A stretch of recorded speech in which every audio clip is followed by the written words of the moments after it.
শিক্ষা স্বাস্থ্যের ক্ষেত্রে জিডিপির শতকরা 5 ভাগ কমপক্ষে এটা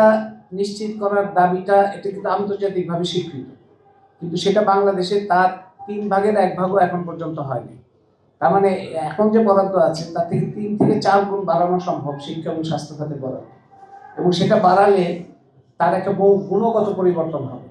এবং এই গুণগত পরিবর্তনের জন্য একটা জায়গা আমরা খুব গুরুত্বের সঙ্গে বলতে চাই যে পাবলিক এডুকেশন এবং পাবলিক হেলথ কেয়ার, মানে রাষ্ট্রীয় যে সমস্ত শিক্ষা প্রতিষ্ঠান এবং রাষ্ট্রীয় যে সমস্ত হাসপাতাল, এগুলোতে অবশ্যই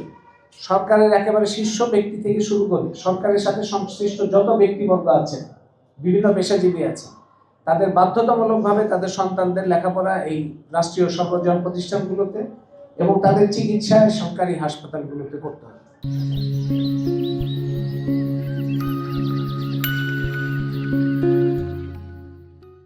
এটা আমরা খুব গুরুত্বের সঙ্গে বলতে চাই, কারণ এর মধ্যে দিয়েই যথাযথ পরিবর্তনের একটা সূচনা হতে পারে।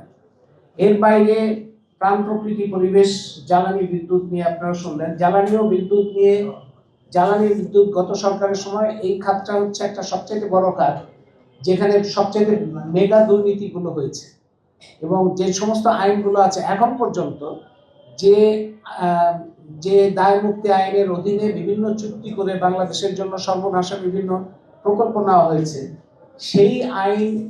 এই সরকার এক কথায় বাতিল করেছে, আবার আরেক কথায় বলেছে যে এই চুক্তির অধীনে, এই আইনের অধীনে যে সমস্ত চুক্তি হয়েছে সেটা অব্যাহত থাকবে। তার মানে এটা আসলে কোনো পরিবর্তনই হয়নি। তো এই জ্বালানি এবং বিদ্যুৎ খাতকে এই রাহুমুক্ত করার জন্য, দেশি বিদেশি লুটেরা গোষ্ঠীর হাত থেকে সেটাকে বাঁচানোর জন্য এবং বাংলাদেশের জনগণের স্বার্থে প্রাণ প্রকৃতি পরিবেশ রক্ষা করে সুলভে টেকসই বিদ্যুৎ এবং জ্বালানি ব্যবস্থা করার জন্য আমরা একটা মহাপরিকল্পনার যে কথা বলেছি, জাতীয় কমিটি যেটা করেছিল 2017 সালে, সেটার ভিত্তিতে সরকারকে অগ্রসর হওয়ার কথা বলেছি।